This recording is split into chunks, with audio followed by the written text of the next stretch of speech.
인사할까요? 사랑하고 축복합니다.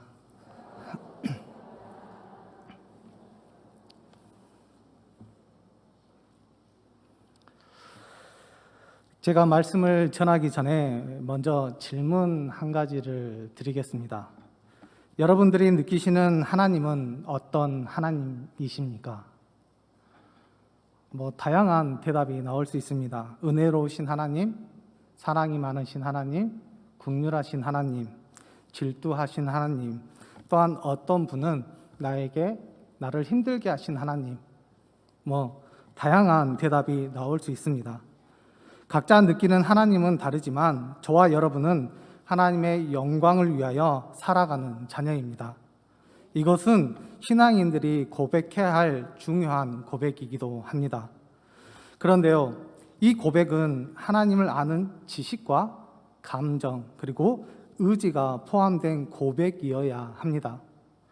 즉, 배워서 하는 고백이 아니어야 하고요, 입술로만 하는 고백이 아니어야 한다라는 것입니다.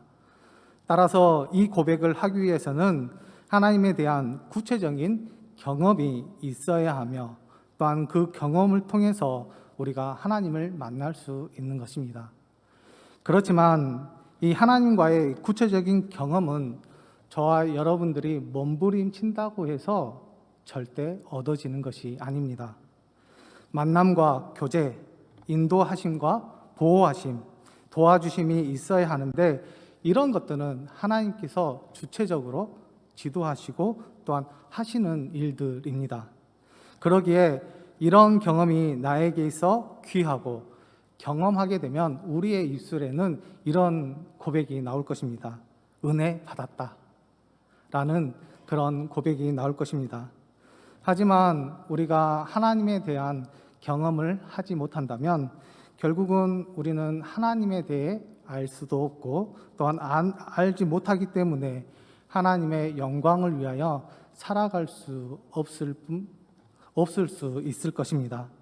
그러기에 우리가 늘 해야 될 것이 있다면 하나님의 말씀을 읽고 묵상하며 강구해야만 합니다. 그러면 하나님의 은혜를 받고 하나님에 대한 분명한 그 가르침을 알게 되어서 우리의 삶 가운데 놀라운 일들이 일어나게 될 것입니다. 그러면 우리의 마음 가운데, 우리의 삶 가운데 이런 반응들이 나오게 될 것입니다. 하나님 최고이십니다. 하나님이 전부이십니다. 하나님이 1등이십니다. 이런 감격적인 고백이 늘 우리의 삶 가운데 임하는 귀한 자녀들이 되기를 간절히 소망합니다. 조지 베브리 시어라는 이 복음성가 가수의 간증이 하나 있습니다. 이는 보험회사를 다니던 사람이었고 그렇게 유명하지는 않았습니다. 그런데 어느 날 그가 라디오 공개 방송에서 노래할 수 있는 기회를 얻게 됩니다. 그가 들려준 노래에 많은 사람들이 매료되었고 그에게 끝없는 박수 갈채를 보내게 되는 것을 보게 됩니다. 그는 갑자기 유명한 스타가 되었고 여러 방송국에서 끊임없는 계약 제의가 들어왔습니다. 이제 그의 앞에 인생에는 출세와 돈이 보장된 스타의 길을 걷게 된 것입니다. 그런데 그럼에도 불구하고 왠지 그 마음에는 기쁨보다 두려움이 쌓이기 시작했습니다. 그래서 그는 머리를 숙여 기도했습니다. 그가 기도하던 시간에 그의 어머니는 사랑하는 아들에게 조그만 쪽지를 그에게 건네게 됐습니다. 종이에는 어머니가 자주 애송하였던 밀러 부인의 성시가 쓰여져 있었고 그는 그 성시를 읽다가 감동을 받고 뜨거운 눈물을 흘리게 됩니다. 그리고 그는 마음에 올려오는 멜로디를 종이에 하나씩 써 내려가는 것을 보게 됩니다. 그런데 그 종이에는 이렇게 쓰여져 있었습니다. 주 예수보다 더 귀한 것은 없네. 이 세상 부귀와 바꿀 수 없네. 영 죽은 내 대신 돌아가신 그 놀라운 사랑 잊지 못해. 세상 즐거움 다 버리고 세상 자랑 다 버렸네. 주 예수보다 더 귀한 것은 없네. 예수밖에는 없네. 그가 네덜란드 암스테르담에서 이 찬양을 했을 때 많은 사람들이 박수를 치면서 그를 환호하는 것을 보게 됩니다. 하지만 그 박수 소리가 끝난 후에 그가 그 많은 사람들에게 한마디를 남기게 되는데요. 그의 말은 이렇습니다. 감사합니다. 그러나 나는 여러분들이 주신 박수 갈채와 그리스도를 바꾸지는 않겠습니다. 하나님께 영광을 돌리는 그의 모습은 참으로 아름답습니다. 우리나라에도 김중건 목사님이 계십니다. 그런데 지금은 타계하셨습니다. 이 김중건 목사님의 고백을 보면 내 생애에 일어난 최대의 사건은 예수 그리스도의 사건이다. 그리스도는 나의 생명이요, 사랑이요, 소망이요, 나의 평안이요, 지혜요, 힘이요, 모든 것의 모든 것이다. 그는 그리스도의 절대성을 다른 모든 것에 상대화시켰습니다. 그리고 나서 목사님은 이렇게 이야기했습니다. 내가 사랑하는 자녀들에게 남기고 싶은 유일한 유산은 바로 예수 그리스도다. 따라서 내 이웃에게, 내 사랑하는 동족들에게 목숨을 바쳐 드리고 싶은 것이 있다면 바로 예수 그리스도. 목사님의 삶의 모든 것이 예수 그리스도임을 고백하는 그런 모습이 너무나도 아름답습니다. 하나님께서는 저와 여러분들에게 가장 귀한 것을 아낌없이 주저없이 주셨습니다. 그것이 무엇이냐? 바로 예수 그리스도이십니다. 우리는 예수 그리스도로 인해 우리의 인생이 바뀌게 되었고 운명과 존재와 미래가 바뀌게 되었습니다. 우리의 삶 가운데 예수 그리스도를 가장 귀한 분으로 인정하고 섬기게 되었을 때 우리의 삶은 하나님의 영광을 위해 살 수 있는 귀한 자녀들이 되는 줄 믿습니다. 그리고 우리가 하나님의 영광을 위해 살면 인생의 아름다움을 맛볼 수 있으며 하나님의 영광을 위해 살면 만나는 인생을 살아가는 줄 믿습니다. 뜨겁고 살아있는 고백을 가지고 하나님의 영광을 위하여 사시는 그리스도인들이 되시기를 간절히 부탁드립니다. 저와 여러분은 그리스도인입니다. 이 그리스도인이라는 말은 안디옥 교회에서 처음으로 시작된 호칭입니다. 그런데요, 이 호칭 안에는 세상 사람들의 조롱의 의미가 내포되어 있습니다. 그 의미가 어떤 말이냐면요, 예수 그리스도께 미친 자라는 그런 뜻을 가지고 있는데요, 이것은 세상 사람들이 말하는 호칭입니다. 하지만 그리스도인이라는 호칭은 기독교적으로 1차적인 의미는 이런 뜻을 가지고 있습니다. 예수 그리스도께 속한 자. 이런 사람들은 어떤 사람들이냐? 예수 그리스도를 구주로 믿는 사람들입니다. 예수 그리스도에 대한 믿음을 버리지 않는 사람들입니다. 예수 그리스도에 대한 믿음을 위해 목숨까지 버리는 사람들입니다. 앞에서 살핀 최고의 고백하는 사람들이기도 합니다. 하나님께서 그 사람들을 보셨을 때 기뻐하시는 사람들임을 우리는 분명히 알 수 있습니다. 그런데요, 이 그리스도께 속한 자라는 이 말에는 자신의 문제를 하나 내포하고 있습니다. 그것이 무엇이냐면요, 자신이 얼마나 그리스도에 대한 확신을 가지고 있느냐라는 문제를 이 안에 내포하고 있다는 것입니다. 그래서 우리는 그리스도에 대한 변하지 않는 마음을 가지고 고백해야 하며 하나님을 사랑해야 합니다. 그러나 신앙은 자신과 하나님과의 관계를 넘어서서 또 다른 차원으로 우리는 알 수 있습니다. 그것이 뭐냐면 다른 사람들과의 관계입니다. 즉, 우리가 아무리 신앙을 가지고 있더라도 하나님과의 관계가 돈독하고 또한 하나님과의 관계가 너무 좋더라도 사람과의 관계에서 그 신앙이 좋지 않으면 결국은 무너질 수밖에 없다라는 것입니다. 그렇기 때문에 하나님께서도 이 부분에 대해서 아주 중요하게 생각하는 부분임을 우리는 기억해야 합니다. 또한 그리스도인이라는 호칭에는 2차적인 의미가 있습니다. 그 뜻이 무엇이냐면 예수 그리스도를 닮은 자라는 뜻을 가지고 있습니다. 그들은 어떤 사람이냐면 예수 그리스도의 정신을 소유하고 사는 사람들입니다. 예수 그리스도의 삶을 본받고 사는 사람들입니다. 몸으로 예수 그리스도를 사랑하는 사람들입니다. 삶으로 예수 그리스도를 보여주는 사람이기도 합니다. 하나님께서 이런 자녀들을 기뻐하신다라는 것입니다. 우리가 잘 알고 있는 사도 바울이 그리스도인입니다. 그는 예수님께 속한 사람이기도 합니다. 그래서 고린도후서 4장 7절 앞부분의 말씀을 보면 그가 이렇게 고백합니다. 우리가 이 보배를 질그릇에 가졌으니 라고 말씀하시는데요. 이 말씀은 예수 그리스도를 질그릇 같은 자신의 보배이심을 바울이 고백하고 있습니다. 또한 다른 바울의 고백을 보면 갈라디아서 6장 14절의 말씀을 보면 그러나 내게는 우리 주 예수 그리스도의 십자가 외에 결코 자랑할 것이 없으니 라고 말씀하고 있습니다. 예수 그리스도의 십자가, 그 구속의 은혜를 가슴 깊은 곳에 간직하고 살고 있는 것입니다. 사도 바울의 고백 속에서는 오직 예수라는 함성이 우리에게 전달되는 것 같습니다. 또한 사도 바울은 예수 그리스도를 닮은 자입니다. 오늘 빌립보 교회에 보낸 그의 편지에서 그 모습을 찾아볼 수 있습니다.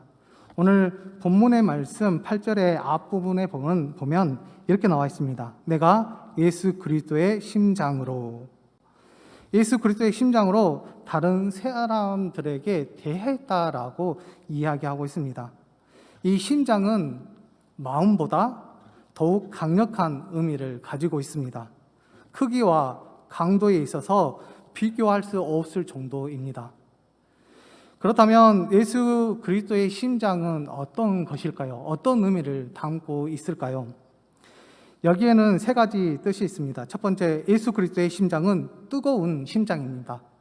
다시 말씀드리면 사랑의 용광로와 같은 것이라고 말할 수 있으며 이 심장 안에는 모든 것을 녹일 수 있습니다. 죄를 녹일 수 있고요, 허물을 녹일 수 있고요, 실수를 녹일 수 있습니다. 또한 예수 그리스도의 심장은 솟구치는 심장입니다. 즉 사랑의 샘이라고 할 수 있으며 이 심장 안에는 귀한 것들이 올라오게 됩니다.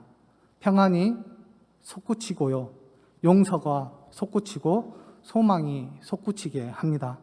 그리고 마지막으로 예수 그리스도의 심장은 터지는 심장입니다. 즉 사랑의 폭탄이라고 말할 수 있습니다. 이 심장은 스스로 터져서 다른 사람들에게 유익을 나누어 줍니다. 희생으로, 사랑으로, 그리고 많은 것으로 그것이 파편이 튀어서 많은 사람들에게 많은 영향을 준다라는 것입니다. 이 예수의 심장이 우리를 천국 백성이 되게 하셨습니다. 그리고 이 예수 그리스도의 심장이 우리를 새롭게 하셨습니다. 그리고 이 예수 그리스도의 심장이 우리를 복되게 하셨습니다. 그러기에 저와 여러분은 예수 그리스도의 심장에 빛을 진 자임을 우리가 잊지 마시고 늘 하나님 앞에 더 가까이 갈 수 있는 우리 금옥교회 성도 여러분들이 되기를 간절히 소망합니다. 오늘 본문 말씀을 보면 사도 바울의 삶의 태도를 보여주는 단어가 있습니다. 이 단어를 통해서 바울은 그리스도의 심장을 가지고 한 모습으로 볼 수 있습니다. 우리 7절의 말씀인데요. 7절의 말씀을 우리 같이 읽겠습니다. 내가 너희 무리를 위하여 이는 너희가 내 마음에 있음이며 나의 매임과 복음을 변함과 확정함에 너희가 다 나와 함께 은혜에 참여한 자가 됨이라. 아멘. 7절의 말씀의 앞부분을 보면 이렇게 말씀하고 있습니다. 내가 너희 무리를 위하여 이와 같이 생각하는 것이 마땅하니 이는 너희가 내 마음에 있음이며 라고 말씀하고 있습니다. 이것은 예수 그리스도의 심장을 가지고 생각하였는데 빌립보 교인들을 마음에 품고 생각했다라는 것을 의미하고 있습니다. 사랑하는 마음으로 누군가를 생각한다는 것은 참으로 행복한 일이지 아니지 않습니까? 그리고 8절에서 또한 이렇게 말하고 있습니다. 내가 예수 그리스도의 심장으로 너희 무리를 얼마나 사모하는지 하나님이 내 증인이시니라. 바울은 예수 그리스도의 심장을 가지고 무리들을 사모하였습니다. 이 말은 이런 뜻입니다. 보고 싶은 것입니다. 만나보고 싶은 것입니다. 또한 나누고 싶은 것입니다. 사랑하는 마음으로 누군가를 사모한다는 것은 기쁜 일입니다. 그리고 9절에서도 내가 기도하노라라고 말씀합니다. 바울은 예수 그리스도의 심장을 가지고 기도하였습니다. 왜냐하면 주의 자녀들이 잘 되기를 원했기 때문입니다. 또한 그들이 행복하기를 바랬기 때문입니다. 사랑하는 마음으로 누구를 위해 기도한다라는 것은 멋진 일들입니다. 우리가 살고 있는 이 세상은 그리스도 심장으로 또한 그런 마음으로 가지고 살아가야 됨에도 불구하고 많은 사람들이 세상에 그런 극단적인 이기주의로 흐르고 있는 것을 보게 됩니다. 집단 이기주의가 만연하고 대립하고 반목하고 다투는 일들이 점점점 많아지고 있습니다. 이러다가는 어떻게 되겠습니까? 서로 망할 수밖에 없습니다. 화평을 이루는 길은 오직 예수 그리스도의 심장입니다. 또한 우리가 함께 살 수 있는 그 길은 예수 그리스도의 심장입니다. 교회와 성도들이 이런 진리를 세상 속으로 예수 그리스도의 심장을 가지고 들어가야 합니다. 이런 귀한 사역을 위하여 우리 주변의 많은 사람들을 우리가 새롭게 관계를 맺어야 하고 또한 만들기 시작해야 합니다. 예수 그리스도의 심장을 가지고 관계를 다시 만들게 되었을 때 결국은 우리가 할 수 있는 것들 또한 우리가 이루고자 하는 것들이 이루어지는 것뿐만 아니라 하나님 앞에 더 가까이 갈 수 있는 귀한 자녀가 되는 줄 믿습니다. 그렇기 때문에 우리가 예수 그리스도의 심장을 가지고 생각하고 사모하고 기도해야 하고 또한 많은 사람들에게 섬김을 통해서 우리가 다가가게 된다면 하나님의 놀라운 일들이 일어나는 줄 믿습니다. 하지만 그것이 쉽지만은 않습니다. 아무리 우리가 그리스도의 심장을 가지고 그들에게 다가간다 하더라도 그들이 받아들이지 않고 또한 그들이 함께 하지 않으면 결국 어려움이 있을 수 있습니다. 하지만 우리는 예수 그리스도의 심장의 능력을 믿어야 합니다.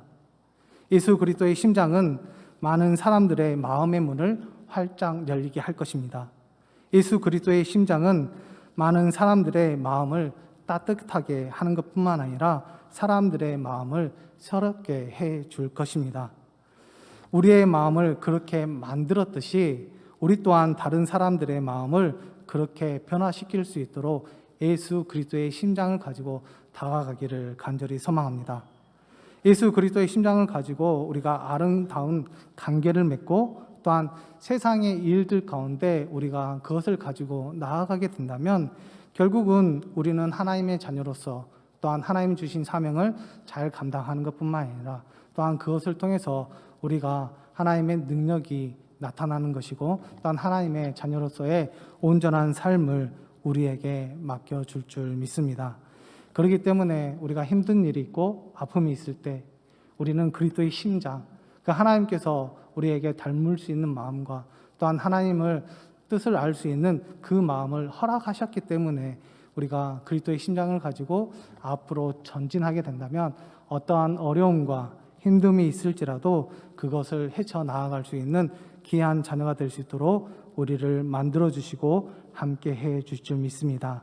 우리가 그 일에 기쁨으로 감당하시고 또한 참된 일꾼이 되어서 하나님께 칭찬받고 하나님께 영광을 돌리는 우리 금옥교회 성도 여러분들이 되기를 간절히 소망합니다.